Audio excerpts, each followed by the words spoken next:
Real people, real opinions. Real Talk Radio, the multi-award-winning Niall Boylan Show. Ireland's classic hits. Just Stop Oil, or the Just Stop Oil Coalition, as they're better known. I suppose they kind of embody the whole Extinction Rebellion as well. And if you haven't been watching the news, just to remind you again, on numerous occasions you may have seen protests where they will, glue themselves to pavements or spray paint on the Ferrari showrooms, or they sat in the middle of the track, the Grand Prix, the British Grand Prix. Also, as well, more recently, you would have seen the other night, one of them climbed up onto two of them attempted to, but one of them managed to get up onto a snooker table in the middle of the snooker championships and throw orange paint, or orange powder all over the snooker match, which kind of ruined the whole thing for everybody. But they say they're doing it to raise awareness that if we don't change and we don't stop using fossil fuels, that the world will come to an end. Now, they have promised that they will be doing the same thing for the London Marathon this week. Now, so far, we've been reasonably lucky in Ireland that we haven't had many of these protests, but they are saying now, Extinction Rebellion, of course, that they will be doing this in Ireland very soon, and they'll be ramping up their efforts. To give us more information and find out exactly what it is they're looking for is Sean Irish. Ironically enough, his name is Irish, and he is from Ireland originally. And Sean is living in the United Kingdom, and he's part of the coalition of Just Stop Oil. Good evening to you, Sean. Good evening, Neil. Thank you for having me on. Can you hear me clearly? Because you come a bit rough on my end. Okay, I can hear you perfectly fine. Now, fantastic. Yep, so my name is Sean Irish. I'm 26 years of age, and I'm part of the Just Stop Oil Coalition over here in the UK, and we are demanding that the UK government immediately hold all new fossil fuel licenses in the UK. And also, just to be very clear, we are different to Extinction Rebellion. They are their own group, Just Stop Oil, Insulate Britain, and lots of other groups, but we are separate groups. Okay, but you all seem to have the same commonalities when it comes to purpose and your intentions, I suppose. Absolutely. We all want to be able to live, which is something that we have in common. And the IPCC reports have been very, very clear that if we do not end fossil fuel licenses, life on this planet, or life for humans, is not guaranteed. Okay. Now, I don't want this conversation or debate to degrade into what I seen last night on the Piers Morgan show, which was two people insulting each other. And I think we can have a very educated debate between the two of us as to what the pros and the cons of your demands or your wishes are. Now, in relation to, first of all, let's deal first of all with, you're right, we'll come to the protests in a second and the snooker match and all that kind of stuff. But in relation to stopping fossil fuels, I mean, it's not as easy as turning around and let's say, for example, Britain, for example, have about 7 to 8 years. I suppose they could be self-sustainable on fossil fuels for the next 7 to 8 years. If we stop giving out licenses, they will eventually run out. We don't have enough. We're not self-sufficient in sustainable fuels here in Ireland or in Great Britain for that matter, and we won't be in 8 years' time. So if we ban fossil fuels, which are very cheap, let's be clear about it, if we ban fossil fuels for everybody, that means your energy prices are going to go up, jobs are going to be lost, it will be a disaster for the world economy. How do you answer that question? That is a wonderful question, Neil, and it is something that people are wondering about. At the moment, we're going through a cost of living crisis, an energy crisis, and indeed the overarching climate crisis. But actually, the evidence is quite the opposite way. Fossil fuels are more expensive than renewables. At the height of the energy crisis, hold on. Renewables they're not. Fossil fuels are cheap. The biggest problems with fossil fuels at the moment is we don't have enough refineries to refine them. And the reason for that is because of climate policy. How much has your bill gone up? In the last year, how much of your energy bill has gone up? Absolutely, but hang on. But the reason, let me just be clear about this. Fossil fuels, or let's say a barrel of oil, is actually cheaper now than it was 12 years ago. But the problem we have is getting it refined. You can find oil in the middle of the desert or somewhere out in Iraq with a bucket and spade if you want to. It's refining it. We don't invest in refineries anymore because people are investing in sustainable fuels. The science is saying the opposite way. What the IPCC report is saying is that if governments are serious about the climate crisis, there can be no new investment in oil, gas and coal from now on this year. And do you know when that was said?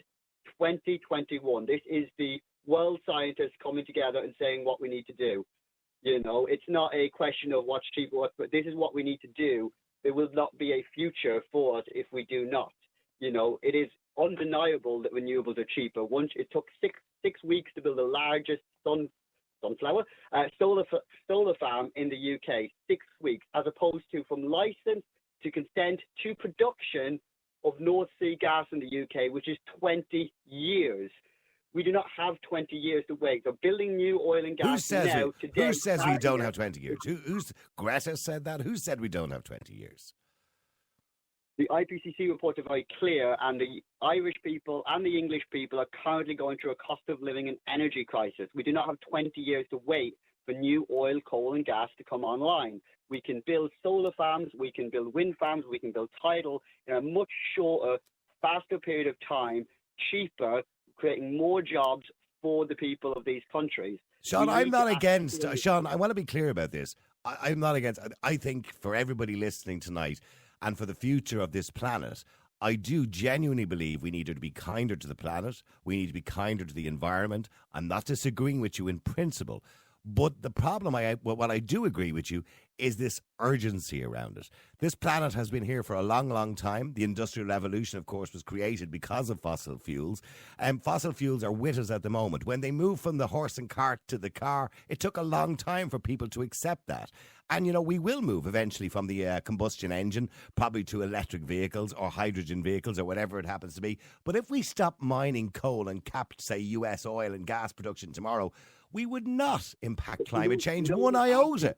Droughts would still continue, the ice caps would still melt, the oceans would still keep rising. All that would still happen. The only thing we would do is kneecap the economy. Conversation, or are you going to talk to yourself? Yeah, no, but I'm just saying it wouldn't make a difference. Not asking for an end to all fossil fuels with immediate effect. Our demand is that the UK government end new fossil fuel licenses and fossil fuel consent. If you don't know what a license is permission for oil and gas companies to look for new sites of oil and gas. If they then find it, they then apply for a consent. Once they've applied for the consent, they then have permission to start building. That process takes 20 years. We are asking for an end to new oil and gas licenses and consents. We recognise that during the transition period, for the lights to stay on and for the NHS to run and the HSE in Ireland, we will need to have these things, but we need to start using it in diminishing qualities. We need to start looking at investing in public transportation so that there needs to be less cars on the road. We need to be investing in renewables. We need to be investing in insulation into British homes, particularly here in Britain. The UK has the leakiest homes in Europe, despite being the sixth wealthiest nation on the planet.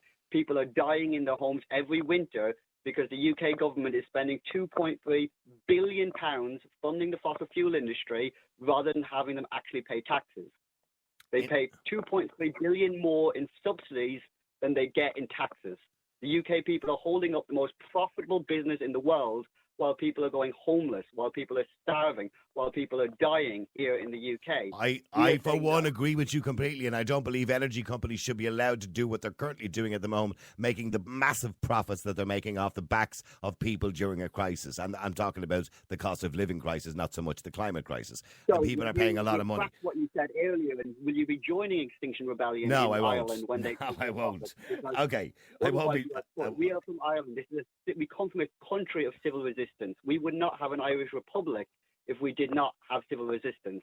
Civil resistance is how things have changed. It is how we got gay marriage in Ireland. It is how we got abortion rights in Ireland. It is how we got all of the liberties that we have in Ireland and in the UK. That is how change happens. So here's the thing. Okay, civil resistance or civil disobedience, whatever word you want to use for it. Okay, so let's get to that. Okay, and we could talk. We'll come back to the fossil fuels in a second, and the fact that China. I mean, we're only a drop in the ocean to what China are doing. I know Britain are about 16% of the emissions of the world, but China are way up there. And I don't know why, for example, you're not over there protesting in Beijing or China or any other place. That's a false dichotomy. That's like saying that the Irish people, it was their fault that they starved during the famine because the food was going to a different country. The problem is where the problem originates.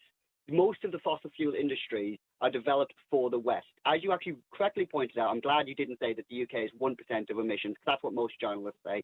You are correct in saying the UK is 16% of global emissions. That means money that is spent here in the UK funding fossil fuels and funding lower lifestyles in the rest of the world.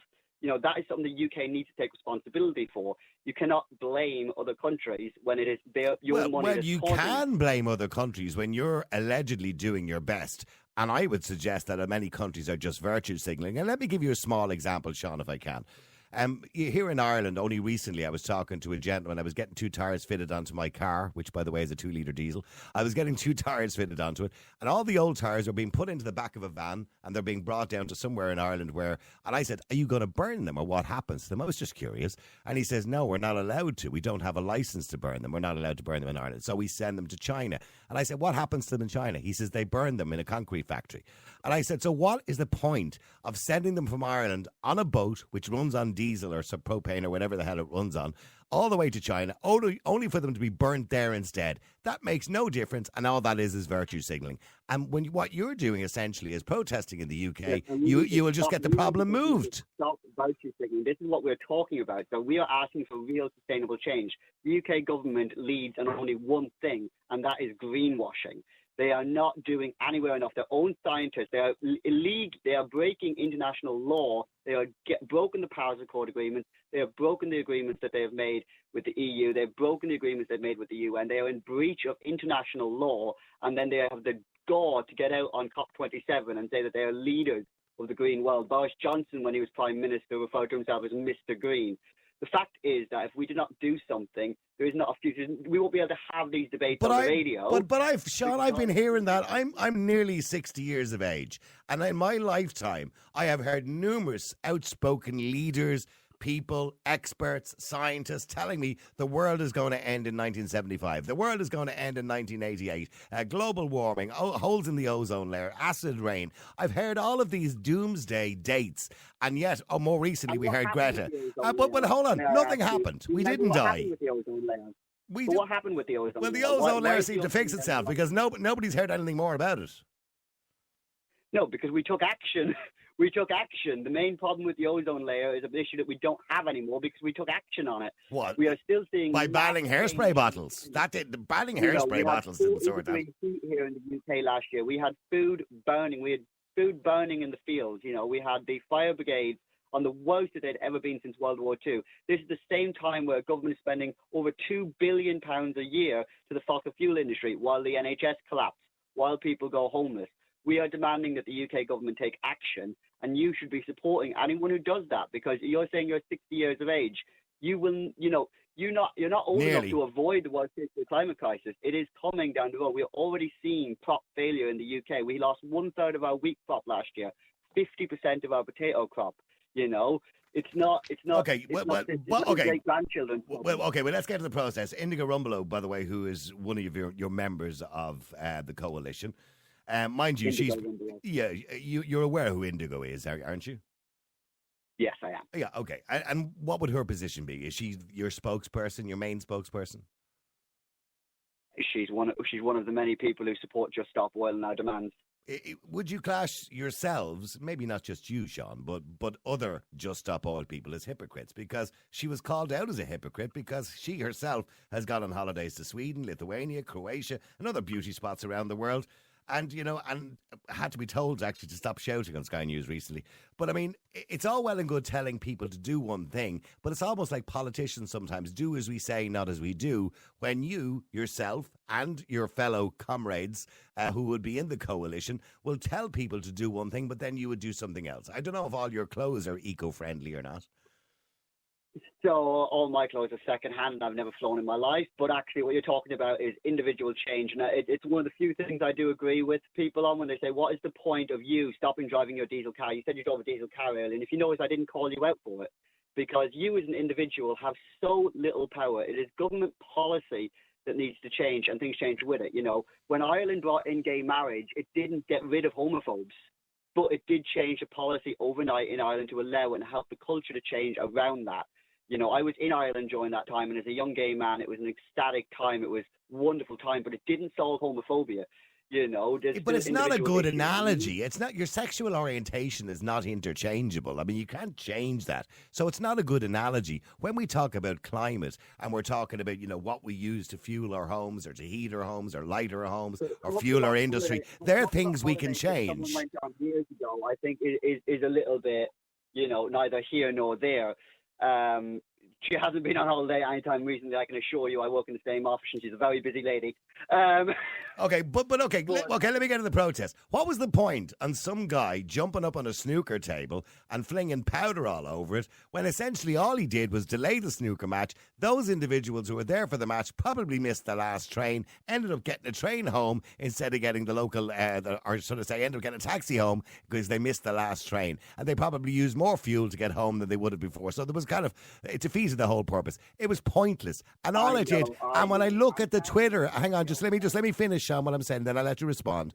When I looked at the Twitter account of the individual who did it, he was criticised. The reason they did it is I'm talking to you now. You reached out to me to talk to me. Why did they target the GPO in 1916? Why did the suffragettes jump in front of the king's horses?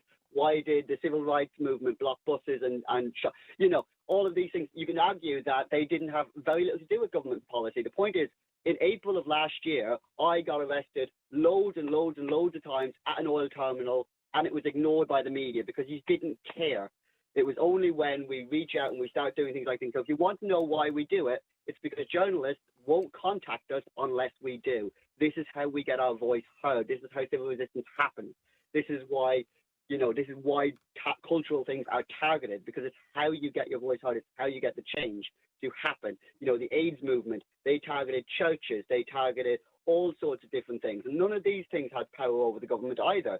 But it gets your voice out there. It gets okay, I accept that. Okay, so it's seeking attention, and that's fair enough. You got plenty of it, but I would suggest to you that most of the attention that you're getting is negative. Well, I would strongly disagree. We have grown massively as a result of our campaign. A lot of people recognise, and I'm one of them, that dying for an oil baron's profits is not in our interest. So whether you like our tactics or not, you agree with our message. Do you want to die for an oil baron's profits? I don't agree with your tactics at all. And by the way, when many of you kneeled on the track at the Grand Prix, not only did you put your own lives in danger, but you put the lives of other people in danger too. Which again has been proven to be absolutely untrue. No, it's not untrue. I watched the footage. It's not untrue, Sean. I watched the footage. The cars were driving around you. They had to avoid you. You put your own lives in danger, and the people who had to run out and take you off the track, or not you in particular, but people off the track, they put their lives in danger as well. That's not right. That's not achieving anything. Government policy is putting us all in danger. Come on. At least agree with me on something. Give me something here. Go out and protest. Get attention. Yes, you're right. I agree that these things shouldn't be happening. The UK government and the Irish government should not be putting its citizens in a position where they feel so desperate because they're ignoring the scientists. This is a simple fact. If we were a logical society in a logical country, all it would take is one journalist talking to one scientist, and this would have been sorted decades ago. The fact is the UK government and the Irish government are simply not doing enough. And if they're not doing enough, young people will continue to take action, because I refuse to lie down and die just because I'm told it's legal to do so. I'm told it's illegal for me to fight back, but it's legal for them to kill me. And I don't consider that justifiable. But I don't believe, but hang on, I don't believe that you've thought your argument fully through. For example, and just hear me out. Switching to renewables or even nuclear power doesn't eliminate emissions. It only reduces them, and sometimes not that much at all. And the manufacture and construction of wind turbines, solar power, as well as their maintenance, requires significant amounts of energy, even if they do not require fuel per se, which beggars the question, if the approach taken to fossil fuel consumption is that no greenhouse gas emissions are permissible, why shouldn't renewables also be banned as well? That's an interesting question. I'd like you to repeat it to yourself slowly. Yes, we do need power to run the country, and we recognise that. The NHS runs on it, everything runs on it. So yes, it takes a certain amount of carbon to build a windmill, but once it's built, it's a hell of a lot low carbon. It takes millions and millions and millions of tons of concrete to build an oil terminal, and then millions and millions and millions and millions of tons of oil to keep it running. It might take a couple of thousand tons of concrete or whatever to build a windmill, but once it's built, it produces energy. Yeah, it needs to be maintained. They don't last very long. Not from what I've seen, and I've seen these wind turbine, the blades off them being buried in the ground. By the way, do you agree with electric cars? So we're not having an argument over electric cars. I think if we replaced all cars, all fuel cars with all electric cars, we'd have the same problem that we have now. So what do we do? Do we get just cars off the road? Is that what we do? Absolutely not. There's people who need cars, there's people who absolutely need cars, and we're not opposed to people going to cars to the work or whatever, but we need to start looking at a reduction of our economy, or not a reduction of our economy, a reduction of our energy use. So, but how do we do that if you, by your own admission, people need cars, and you don't want to get into a debate about electric cars? My sentence, I was just about to say. So you invest in public transportation. That is a fantastic way. So could you imagine if you have to drive to work, for example, you've got, bag full of tools and whatever else, you get out on the road at 7 a.m. and there's thousands of people who are just going to their office who could have easily been on a bus or a train if there had been adequate investment in public transportation. Or you get home and you turn on your heating, and most of your heating goes out through your poor loft insulation and your single glazed windows, and so you're spending more money on your energy bill. So we're talking about insulating British homes that are old and dying every winter because the government can't invest in our health services and can't invest in our old people. They can invest millions of pounds in fossil fuel industries, but it's okay for our grandmothers and our grandparents to die in their homes because they're not profitable to the government anymore. What about typically, I suppose, the byproducts of fossil fuels? They don't stir much enthusiasm, but because people tend to forget the clothes, furnishings, cosmetics, things like aspirin, solar panels themselves are built, using the byproducts of fossil fuels, dentures, toothpaste, packaging, computer components. These are all built from byproducts of oil. So what happens to all of them?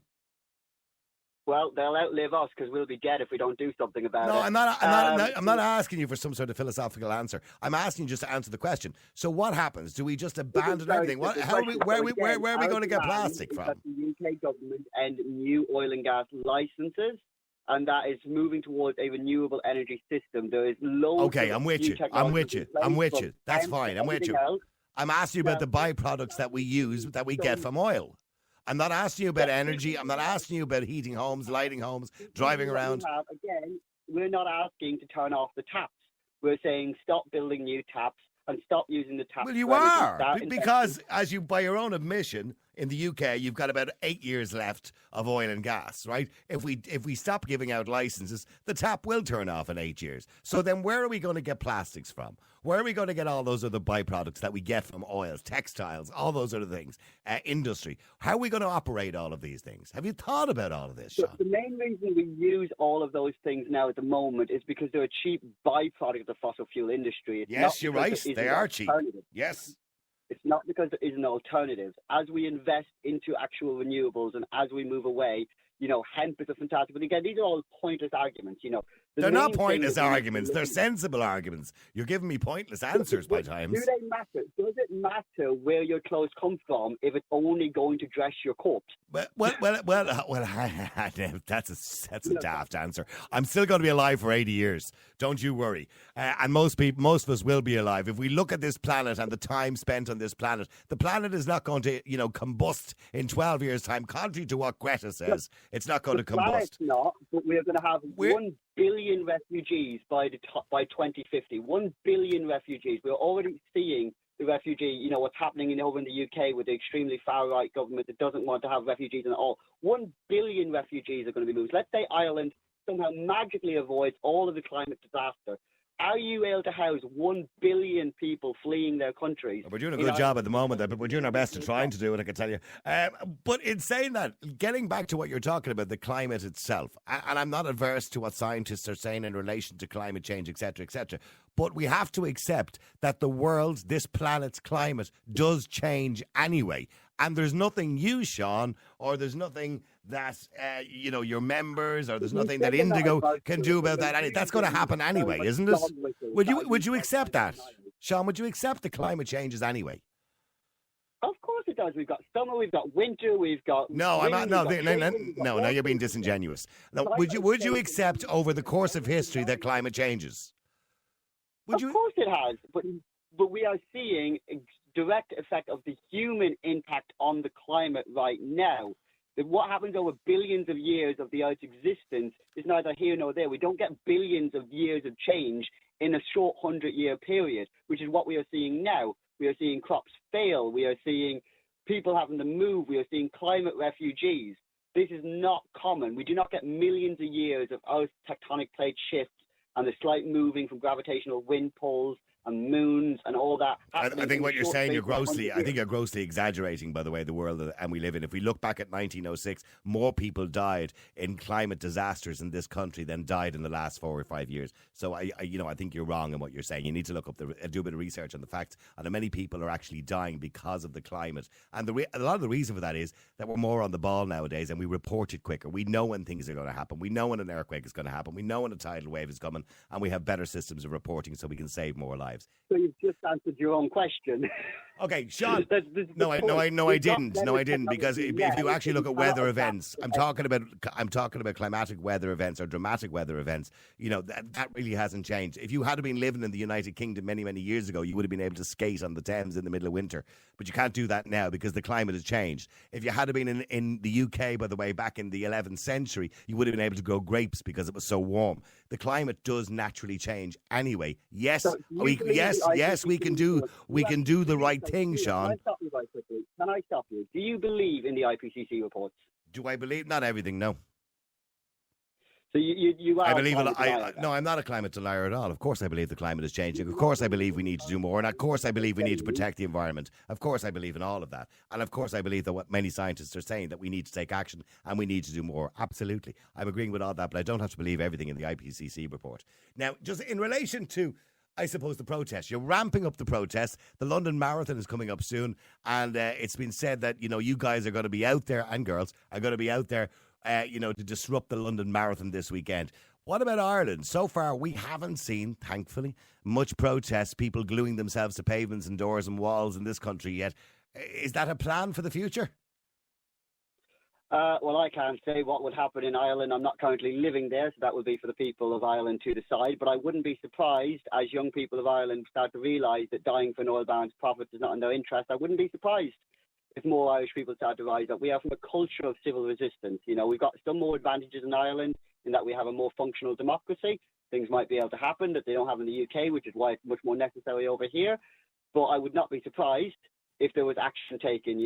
I grew up as a scout in Ireland. I grew up learning about nature and, spending time out in nature. And, we're seeing that being destroyed just because the 1% don't want to, risk losing any of their invested interests. I wouldn't be surprised, and targeting cultural events, is an Irish tradition. We've done it for a very long time. This is a cultural thing, Civil resistance is part of our culture. Will you be coming home? You're originally from Waterford, I think. Are you originally from Waterford? No, County Wexford. Wexford. I do apologise. Last was the British Empire and the first to rise back up, County Wexford. Okay, so you don't come back over to Ireland every now and again, do you know? With a name like Irish. No, I haven't been back now. I left in 2018. I went back once there last year because I thought I was going to prison. I'm going to prison now next month, so I might pop back again to say hello to family. But no, I don't. Don't go over to Ireland. Did you come home on a plane? Just curious. No, I take the ferry when I come over. Oh, okay. Well, that still uses fuel anyway. I don't know if there's any electric ferries yet, to be honest with you, but it still uses some fuel. It does indeed use fuel, but again, we're not talking. So again, I'm not against little old granny driving down to collect her weekly paper and do her weekly shop and do all things. Are you against people going on holidays? Like, for example, would you be against me heading off to, say, Florida on a holiday on a jet that's burning up a lot of fuel? Would you be against that? Again, we are targeting government policy. There's the biggest emitters are governments and their policies. And no, you didn't answer my question. Are you against me going on holidays? I would question your choice of where to go on holiday, but no, not necessarily would I stop you from going on. It's not my place to stop you from going on holiday. Yeah, but you'd like me to pay more money for it. You'd like me to pay some sort of, carbon credits for doing it, wouldn't you? I suppose. No, again, I think a lot of the problem that's happened with the green energy is that the only time people see green policies is when they see their own taxes go up. That's not what we're arguing for. It's the government who needs to be putting in policy change. It's government. It's polluting companies that need to be paying taxes. Of course, people are opposed to green energy policies when all they ever see is their bills going up, but the government ramping out with more energy. But do you not see the hypocrisy? I mean, look at Ireland, for example, right? we tell farmers, that they need to reduce their herd, for example, because we don't want, cows belching in fields and increasing the carbon emissions. So all that happens is they have more cows in Argentina and Brazil, and we buy imported Argentine and Brazilian meat instead. So in other words, they're just farting and belching in another country in the world where there isn't any protesters. Well, I mean, this is the type of hypocrisy that I mean. What foot does the Irish government have to stand on if it is not doing what the IPC report is saying? The IPC But report it is doing it. But it is doing it. It's doing it to the letter, probably. But the point I'm making is all it's doing is damaging the livelihoods of farmers and improving the livelihoods of farmers in other countries who don't give a damn. Again, the biggest risk to farmers is in a climate where they can no longer grow crops. We're already seeing that happen. That is the biggest risk to farmers. You think farmers would disagree with you? They're quite happy with the weather at the moment. The farmers. Have you been here over the last month? I've never seen so much rain in all my life. Well, Ireland can always be right on for a bit of rain. We're getting rain over here. So, Sean, what were you found guilty of? So I haven't been found guilty yet. I was protesting at a oil terminal over here in the UK, and then I've done quite a few things. So there's a long list. But the one that I'm in court for this time is I went into the largest petrol station in the UK and I smashed up the pumps. But see, that's criminal damage, Sean. You can't do that. Whatever. I mean, but that's not protesting. You don't have a legitimate right to damage property. You have a legitimate right to protest. You do understand the purpose of protest. I occupied the DPO in 1916. Are you a criminal? Are you a criminal? Do you want to be a criminal? Because that's what you're doing. That's criminality. Do you know what? Time in a British prison scares me a hell of a lot less than going through the climate crisis. What we are looking at, I have friends who are from Syria and from Palestine and from all these other countries, places that are getting worse and worse and the regimes that they're living under. Like the UK is getting terrifying in terms of law. One person I'd recommend you look up, his name is Judge Reed. And I was in front of him. I was not allowed a solicitor. I was denied access to a solicitor. I was not allowed to call the Irish embassy, and I was not allowed to inform anyone of my arrest. I was nearly sent to prison in the UK by a judge without any hearing. But by your own admission, your behaviour of going into a garage forecourt or whatever it is and criminally damaging the pumps, I'd put you in jail if I was a judge. Because you can't do that. I mean, if you want to stand outside the garage on the footpath with a thing in your hand saying, down with fossil fuels, you far away. You're quite legally entitled to do that. That's the Constitution here in Ireland allows you to do that, and I'm sure common law in Britain allows you to do that. But you don't. There's no law that says you have a right to go in and destroy property.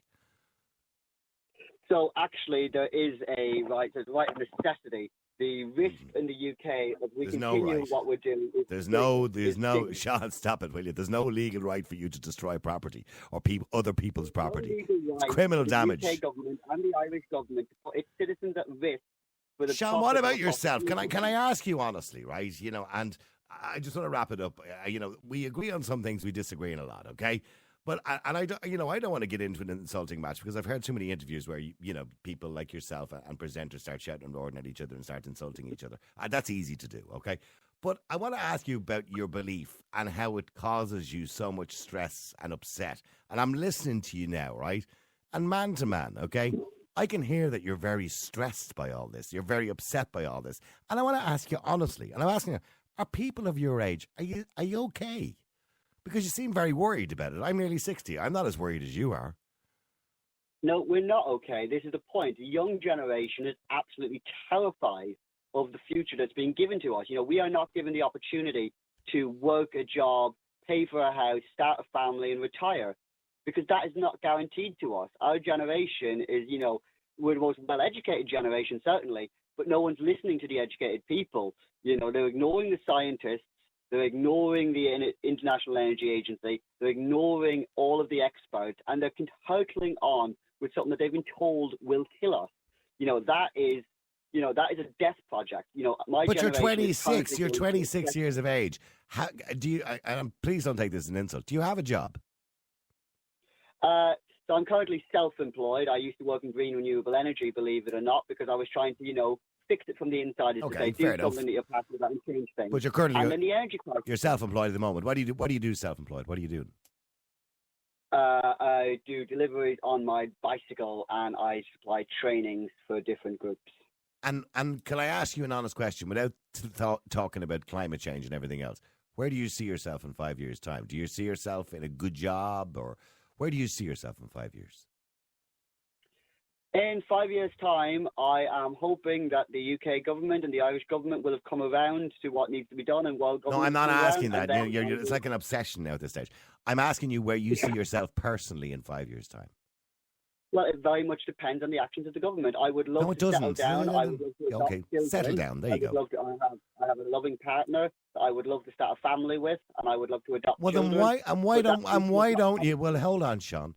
Why don't you focus on that instead of putting Because- all of your energy into this and ending up in jail? Because if we do not make change, that future is not there for me. That future is not there for your grandchildren, your That children. future if is there have for you any. in 5 years. The world is not going to end in 5 years, Sean. With And the I world can is- assure you, the world is not going to stop using fossil fuels in 5 years' time. I can absolutely assure you of that. No matter what you do and how many pavements you glue yourself to. You know, I hope you're wrong. I really, really do hope you're wrong, because this is what what we're looking at, and young people are not going to lie over and die, and this is why so many young people are taking action over here in the UK. You know, I feel they're sorry so- for young people. I do feel sorry for young people. I think young people. I mean, don't get me Then wrong. why don't we But stand hang on. up? I agreed with you at the very start of this conversation that we all need to be kinder to the planet. There's no doubt about that. But what I'm saying is I'm concerned about young people and the stresses they're putting themselves under, worried about stuff unnecessarily. We're very self-assured in what we shouldn't be doing. So tell us what we should be doing. You tell me what we can do to assure future life on this planet, and I promise you, Neil, I elect. will Okay, do the well, best we what can. you need to do is you need to try and get people into government if that's what you want to do. I don't know if any of you have ever been elected in British Parliament. I don't think you have. But you need to get people into government. You need to get people into government who have the ability to make change, but make reasonable changes that don't affect people's lives. So every party, with the exception of the Tory government, realised that we need to end new fossil fuel licences. So we've already achieved that. There's many MPs who recognise that dying for an oil baron's profits is not in the interest of their constituents. So that is not an issue. We have 70% of the UK population recognise that we need to take more action on the energy crisis, on the energy decline. Maybe absolutely, but do you think 70% of the UK? Do you think 70% of the UK population saw that guy in the snooker table the other day and thought he was a great man? I think 70% of them thought he was a clown. So 70% of the UK population say we need to take more action on the climate crisis. You may not like our methods, as people didn't like the suffragettes' methods, they didn't like the civil rights movement, and people didn't like when people occupied the GPO in 1916. Most Irish people during 1916 found it very inconvenient that they'd done that, and they were very annoyed about it, that these bunch of random radicals had gone over and occupied a post office while they were trying to deliver their post. You know, a lot of Irish people were very upset about it, and it took time for these things to change. But the point is, if people didn't take these type of actions, change wouldn't happen. We would not have the island that we have today if it wasn't for people standing out and taking action. We wouldn't have the rights that we enjoy here in the United Kingdom if people hadn't stood out and taken rights. You know, how many of your colleagues are female and have the right to vote? You know, how many of your colleagues are gay and have the right to not go to a psychiatric unit? How many of your colleagues are, you know, from a different ethnic group and have the right to live in Ireland and operate in Ireland and aren't restricted as a result of civil resistance and campaign groups coming out? Okay. So you can say you don't like our methods, but you like our results. You like the suffragette results. No, in relation to this particular argument, I don't like the results, but however. Okay, Sean, I wish you well. I'd like to say I hope you don't go to jail, but in saying that, sadly, I have to say to you that if you do commit criminal damage, that is where you will end up, and you must be aware of that. You're not a silly man. You're an intelligent young man. I'm not a silly man. Okay. I wouldn't have But thought and that. also you are affecting. You do understand in the bigger picture as well by getting yourself a criminal record or having charges against you or being found guilty in a court of law or ending up in jail or whatever it is. You will affect your whole life and your whole career, probably more than any climate will ever affect it. So, Sean, I wish you well. Previous generations didn't have the same viewpoint as you, or we wouldn't have had the rights that we have today. Okay, Sean, I wish you well. And listen, thank you very much indeed for what I would say respectful Thank you for debate. having me on. All right. Thank you, Sean. Oil and gas licenses. All right. Bye. Bye, Sean. Real people, real opinions. Real Talk Radio, the multi-award winning Niall Boylan Show.